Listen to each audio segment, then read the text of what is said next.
से बड़ी खबर है। यूपी सिंचाई विभाग ने सील किया मकान। 319 अवैध मकान सील किए गए हैं। यूपी सिंचाई विभाग की जमीन पर दरअसल अतिक्रमण है और यहां पर चिन्हीकरण की कार्रवाई की गई। 319 अवैध मकान है और यूपी सिंचाई विभाग की जमीन पर यह मकान बनाए गए, इसलिए इनका चिन्हीकरण किया गया है और इन मकानों पर बुलडोजर एक्शन देखने को मिल सकता है। तो इस वक्त की बड़ी खबर, दिल्ली के ओखला में यूपी सिंचाई विभाग की जमीन पर अवैध कब्जा है और इसलिए यूपी सिंचाई विभाग ने 319 मकानों को सील कर दिया है। यूपी सिंचाई विभाग की जमीन पर यह मकान बनाए गए और सीलिंग के बाद की तस्वीर आपको दिखा रहे हैं। ये वो मकान है जो अवैध तरीके से बनाए गए थे। इस पूरे कॉलोनी का 319 मकान है सिर्फ एक सेक्टर में। उसके बाद अलग अलग जोन की अगर मैं बात करूं तो तकरीबन 2000 से ज़्यादा मकान यहां पर मौजूद हैं, जिनके सर पर तलवार इस बात की कब सील लगेगी, कब बुलडोजर की कार्रवाई हो जाएगी। अब ऐसे में सवाल ये खड़ा होता है कि जो 50 साल 100 साल से जो लोग यहाँ पर रह रहे हैं, कोर्ट के एक आदेश के बाद उन सभी के सर से छत छिनती हुई नज़र आ रही है। वीडियो रवि रंजन के साथ सैयद मुबशर, जी मीडिया, दिल्ली। देखो जी, हमारी मस्जिद तो सैयद मुबशर की हमारे सहयोगी की रिपोर्ट आपने देखी। दरअसल ये कॉलोनी है और कॉलोनी के जो मकान है उन पर चिन्हीकरण की कार्रवाई के बाद इनके सीलिंग की कार्रवाई पूरी कर ली गई है। तो बड़ी ये कार्रवाई, 319 मकानों को फिलहाल सील कर दिया गया है और आगे भी जांच पड़ताल जारी रहेगी। 319 अवैध मकानों पर सीलिंग की कार्रवाई की गई है, जिसकी तस्वीरें हम आपको दिखा रहे हैं। इन घरों पर ताला लगा है और सील लगाई गई है। आगे अब विभाग क्या कार्रवाई करेगा, यह जानना बेहद जरूरी है। सैयद मुबशर हमारे सहयोगी इस खबर पर बातचीत करने के लिए जुड़ रहे हैं। मुबशर, अब आगे क्या होगा? क्या 319 ही मकान है या फिर आगे भी सिंचाई विभाग, यूपी सिंचाई विभाग की जमीन पर कब्जा है जिसकी जांच चल रही है?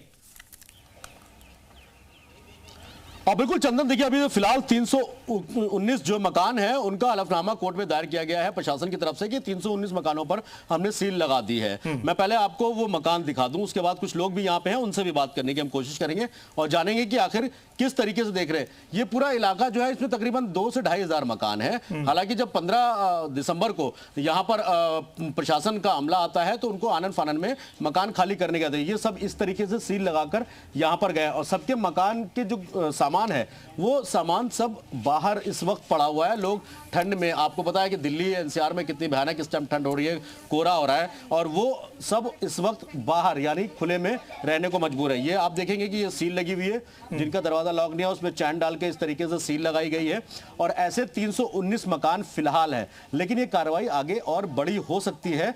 वजह उसके पीछे की 12 तारीख यानी 12 जनवरी अब उसके कोर्ट की तारीख है और प्रशासन जो है उस कोर्ट के आदेश का वेट कर रहा है, इंतजार कर रहा है कि अगला जो भी आदेश आएगा। क्योंकि आपको मैं बता दूं, साल 1975 से लेकर अब तक ये कोर्ट में मामला था और कई बार कई फैसले ऐसे आए जो यहाँ के जो रिहायशी लोग थे उनके फेवर में थे। कई फैसले ऐसे, 2-3 फैसले इस तरीके के हैं जो यूपी इरिगेशन और एडमिनिस्ट्रेशन के पक्ष में फैसले आए। फाइनली दिल्ली हाईकोर्ट का जो फैसला आया उसके बाद इस जमीन को कोर्ट के आदेश के बाद खाली कराने की जो प्रक्रिया थी वो शुरू की गई। हालांकि निचली अदालत जो डिस्ट्रिक्ट कोर्ट है उनकी तरफ से यह आदेश दिया गया क्योंकि हाईकोर्ट का एक ऑर्डर था और ऑर्डर की तामील कराने के लिए डिस्ट्रिक्ट कोर्ट ने, लोअर कोर्ट जो होती है, उन्होंने जो है ये ऑर्डर किया कि इसको खाली कराया जाए। ये पूरा मामला जो मैं आपको बता दूं चंदन, ये 379 या 379.38 एकड़ जमीन का है। हालांकि 371 एकड़ कुछ पॉइंट जो जमीन है वो ऑलरेडी यूपी इरिगेशन खाली करवा चुका है। महज अब जो बातचीत है, अब जो मसला है जिस जमीन को खरीदे वो 8.48 यानी 8.5 एकड़ के आसपास के जमीन का एक टुकड़ा है जिसको खाली कराने के आदेश दिल्ली हाईकोर्ट की तरफ से दिए गए थे, जिसके बाद लोअर कोर्ट ने इस पर तामील करवाने के लिए एडमिनिस्ट्रेशन को कहा, जिसके बाद प्रशासन यहाँ पहुंचा, पुलिस का अमला यहाँ पहुंचा और इन लोगों के घरों को सील कर दिया गया है। आप ये देखेंगे कि पूरे घर जो है पूरे लाइन से ये पूरे घर सील किए गए हैं। जहां पर दरवाजा नहीं था, जैसे अब इसमें दरवाजा नहीं है तो यहां पर बल्ली लगा दी गई इस तरीके से और ये सील, इस गेट में सील लगाई गई है और आगे ये इस तरीके से बल्ली लगाई गई है। यहाँ के जो स्थानीय लोग हैं उनका कहना है कि हम अंग्रेजों के टाइम से यहाँ पर रह रहे हैं, यानी जब भारत आजाद भी नहीं हुआ था तब से यहाँ रह रहे हैं और ये पूरा जो जमीन है। तो अगर आप स्थानीय लोग जो वहां पर मौजूद हो उनसे अगर बातचीत हो पाए, कब से वो यहाँ रह रहे थे और अब आगे उनके सामने किस तरह का संकट है, क्योंकि उनके घर तो सील कर दिए गए हैं, अब आगे क्या? अब बिल्कुल चंदन, मैं कोशिश करूंगा कुछ लोग हैं स्थानीय लोग जो यहाँ पर मौजूद हैं, मैं उनसे भी बात करें और जानेंगे कि असल में ये जो लोग इतने सालों से जो लोग यहाँ पर रह रहे हैं उनके सामने अब किस तरीके की चुनौतियां हैं, किस तरीके से यहाँ पर देखते हैं, क्योंकि बहुत सारे लोग जो ऐसे हैं इस तरीके के जो यहाँ पर, अब ये देखिए इधर के साइड पे ये अभी भी खेती होती है यहाँ पर, यहाँ जो ये पहले जमीन जो खेती की थी और बताया जा रहा था कि किसी तरीके से यहाँ जो लोग थे पहले, जो दिल्ली के पहले मुख्यमंत्री थे, उन्होंने एक सोसाइटी बनाई थी और तकरीबन उस सोसाइटी के अंदर 21 लोगों को रखा था और 21 लोगों में ये जमीन बांटी गई थी। तो उन साहूकारों ने, जमीन के जो लोग मालिक थे, उन्होंने जो है इन लोगों को यहाँ पर बसाया, खेती बाड़ी वो करते थे। आप पूरा एरिया आप देखेंगे बहुत पुराने पुराने मकान है और ये जो सामने आप मकान देख रहे हैं वो मकान भी काफी लंबा जो है। मेरे साथ कुछ लोग हैं, उनसे भी एक बार कोशिश करेंगे बात करने की। क्या नाम है आपका? शमसुद्दीन नाम है। शमसुद्दीन साहब, आप कब से रह रहे हो यहाँ पे? हम कहूँगा हमारे बाप दादा ही रहते थे, मेरी उम्र 60 साल की हो गई। अब कैसा संकट आ गया आप लोगों पर एकदम अचानक? 15 दिसंबर को प्रशासन कहता है खाली करे, तो अब आप लोग आगे क्या कर रहे हैं? अब क्या करें बता भैया, गुहार लगा रहे हर जगह, कोई सुनने को राजी नहीं भाई, क्या करें। यहाँ पर क्या मुस्लिम आबादी है या हिंदू आबादी, किस तरीके? सब मिक्स है यहाँ, सब मिक्स है यहाँ पर। हाँ, सब है। यहाँ पे काफी लोग और भी कुछ लोग हैं चंदन, उनसे भी बात करते थे। चौधरी साहब हैं कि यहाँ पे बहुत पुराने हैं, उनका पीढ़ी दर पीढ़ी यहाँ पर गुजर गई है, तो उनसे भी एक बात है। या आप लोग कब से रह रहे हैं? आपने जैसे अभी मुझे पहले बताया कि आप लोगों की तो कई पीढ़ियां यहाँ गुजर चुकी है और आपकी भी उम्र मेरे ख्याल से 70 के आसपास होगी। 70 साल हो गई हमें भी। 70 साल हाँ हो गए? 70 साल हो गई जी हमें। जो पूरा मामला आया, अब किस तरीके का संकट देख रहे हैं आप लोगों के? तब तो सर से छत छीनने की वो हो रही है पूरी। कोर्ट जो फैसला कराएगा जी, जो आएगा वो फैसला होगा। तो ये कार्रवाई भी तो कोर्ट के ऑर्डर के बाद ही हो रही है?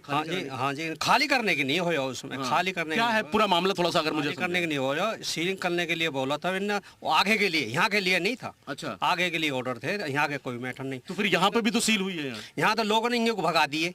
अच्छा। इंगे जाओ, ये बात चली है बस। नहीं तो जो अधिकारी यहाँ सील करने आए होंगे उनके पास कोई नक्शा, कोई मैप, कोई खसरा खतौनी नंबर कुछ तो होगा ना, कि ऐसी थोड़ी ना किसी के घर पे जाके सील लगा देंगे। जी इनकी चल रही है, अब क्या बोलोगे आप, इनकी चल रही है यहाँ। कोई आगे जो जाती नहीं, आगे इससे ज्यादा जमीन है इनकी, वहाँ कोई जाता नहीं है, यहीं आते हैं, सब आ रहे हैं। जब ये स्टार्टिंग में अलीगांव में एंट्री करते यही लोग वहाँ मोटे मोटे आदमी तो वहीं रहते हैं। समझ में? आप लोग कोर्ट गए हैं? हाँ कोर्ट गए जी हम। क्या रहा कोर्ट का अभी तक? अब कब तारीख है? फैसले के लिए बोला था कोर्ट में, तो अभी 12 तारीख है जो हाई कोर्ट ने किससे फैसले के लिए बोला? आप लोगों का और दोनों से दोनों से कि आपस में फैसला कर लीजिए आप, ये बोला गया। हाँ, क्या उम्मीद लग रही है आप लोगों को? अब देखो जी, अब गवर्नमेंट करे ना करे, अब क्या कह सकते हैं। मतलब सरकार के बारे में गेंद है। मेरे साथ कुछ और लोग भी हैं, मैं उनसे भी एक बार कोशिश करेंगे बात करने की। शौकत साहब, एक चीज़ इधर आ जाइए। आपने एक चीज़ बताया कि जिस तरीके से चंदन, एक बहुत अहम चीज़ है इसमें, एक ट्विस्ट है इस पूरी जगह को लेकर जो कहानी है उसमें यह है कि जो दिल्ली के पहले मुख्यमंत्री थे उन्होंने एक सोसाइटी बनाई थी और उस सोसाइटी के जरिए इन ज़मीनों को, उस सोसाइटी में 21 लोग थे, उनको ये ज़मीनें दी गई थी। क्या है पूरा मामला, थोड़ा सा हम समझने की। शौकत साहब, आपने जो बताया कि दिल्ली के पहले मुख्यमंत्री थे, उन्होंने एक सोसाइटी बनाई और सोसाइटी के जरिए कुछ साहूकार जो बड़े लोग थे उनको जो है ये ज़मीनें अलॉट की गई थी, क्या है पूरा मामला? जी जनाब, ये चौधरी ब्रह्म प्रकाश थे जिन्होंने सोसाइटी बनाई, पहले मुख्यमंत्री थे दिल्ली के। हाँ। तो उनने सोसाइटी बनाई और इसमें बड़े बड़े उद्योगपति थे, बड़े बड़े आदमी थे। तो उन्हें किसी 150 बीघे ज़मीन थी, किसी पर 200 बीघे ज़मीन थी, किसी पर 250 बीघे ज़मीन थी। उनने हम मजदूरन के नाम 5-5, 6-6, 7-7 बीघे, 8-8, 10-10 बीघे कर दी और हमें तिहाई के वे बनाए मजदूर, यानी कि 2 हिस्सा उनके, 1 हिस्सा हमारा। अच्छा, मतलब आप जो खेती करेंगे, जो अनाज उगाएंगे, उसमें से वो बंटवारे पे, मतलब वो था? जी बंटवारे पे। हाँ। तो उन्हें ना तो हमें बताया कि भैया तुम्हारे नाम जमीन है या नहीं है। हाँ। तो सोसाइटी में उन्होंने लिख के दे दिया कि जी हम सोसाइटी है, हम हार गए, वे सोसाइटी हार गई। तो हम तो इनने मजदूर थे और सारी मजदूर ये जो उनके काम करते थे एक साइड में बसा दिए। हम तो वहीं बसे हुए हैं। अच्छा। और उसी जमीन पे हैं हम। हमें तो यही पता नहीं है कि हम। यूपी इरिगेशन डिपार्टमेंट का एक कहना है कि 379 एकड़ जमीन जो थी वो हमारी थी, जिसमें से 371 एकड़ कुल मिलाकर के वहां पर संकट है 319 परिवारों के सामने, जिनके घर सील कर देंगे। बहुत बहुत धन्यवाद इस खबर के लिए और वहां के लोगों की बात हम तक पहुंचाने के लिए।